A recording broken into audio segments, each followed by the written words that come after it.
What's going on, people? Joey Thomas Boxing, another video. This one was the Terence Crawford, Errol Spence post-fight recap. Really should say fight recap. I mean, my gosh, what an unbelievable domination by Terence Crawford. Fight was not even remotely competitive. I had expected Terence Crawford to win the fight, but never in my wildest dreams did I think that it was going to be this dominant.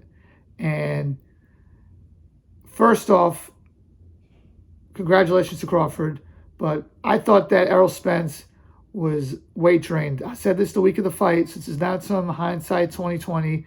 I said it before the fight started. Week of the fight, he looked like a skeleton. He needed to be at 154. He's been at that 147-pound weight way too long, and he didn't have the resistance. First round, Spence was doing very well behind the jab and landing good body shots. I'm like, all right, he won the round. That's a Spence round.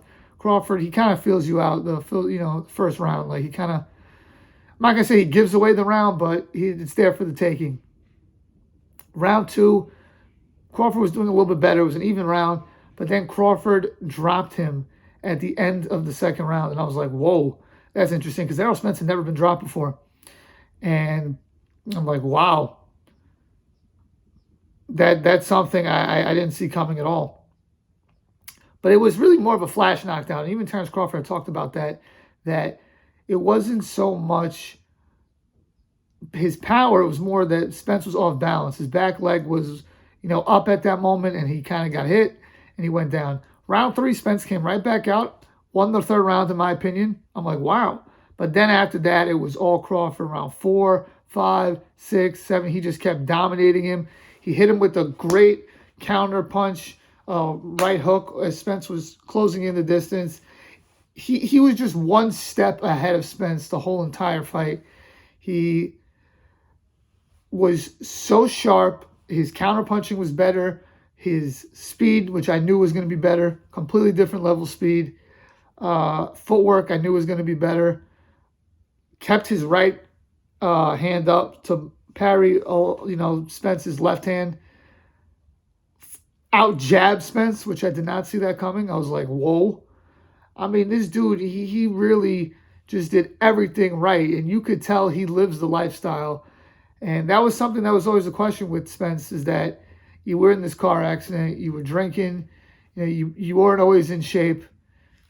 It adds up, and you're fighting a guy who's always in shape and lives this lifestyle. And I think that really was a factor as well. But Terence Crawford just dominated him with sharp shooting, hurting him, dropped him 3 times, a guy that's never been dropped, and then closed the show out in the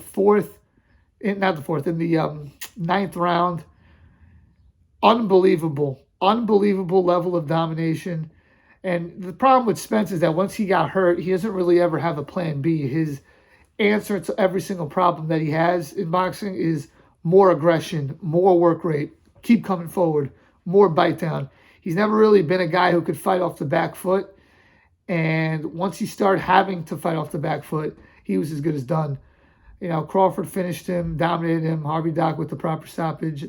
But you got to give Spence credit, because he's such a warrior, and he wanted to keep on fighting even as the fight went on. But it just wasn't going to happen. Crawford showed he's in a league of his own, and he is the pound-for-pound #1 best in boxing. And I think that is between him and Inoue, but I think Crawford has the upper hand, because Inoue dominated a very good fighter in Fulton, but Crawford dominated a guy who was pound-for-pound top 5, certainly in the pound-for-pound top 10. And it would look like he was just a mandatory fight. He looked like he was like another Avanesian fight. It was not competitive, and it's just crazy how boxing is, because guys like Kavaliauskas and Sean Porter, they did better than Spence did. But, boxing is like that. Styles make fights, different fights call for different stuff. Crawford rose to the occasion, completely dominated him. First of all, I got to say this. Spence came out with Big X the Plug. It was a great ring walk. But then Crawford comes out with Eminem. I'm like, wow, this is going to be special. And shout out to Eminem for really doing it. He came out to Lose Yourself, such an epic song. And it's funny because that was from a conversation that Crawford had with Shakur Stevenson. That Shakur Stevenson asked him, "Who would you want to walk you out?" And Crawford said, "I don't know, maybe Eminem." Then Eminem commented on the pick, and then Crawford said, "Come out for the ring walk. Do the ring walk with me. It'll be epic." And he really did it. So shout out to Eminem. But this guy Crawford is special, all-time great fighter. He proved it. And for me, he's number one on the pound-for-pound list. I thought he thoroughly dominated Spence in pretty much every single area. The dude was so sharp. The dude's an all-time great. We should appreciate him while we can. Let me know what you guys think. Do you think Crawford's number one on the pound-for-pound list? And what's next? Peace.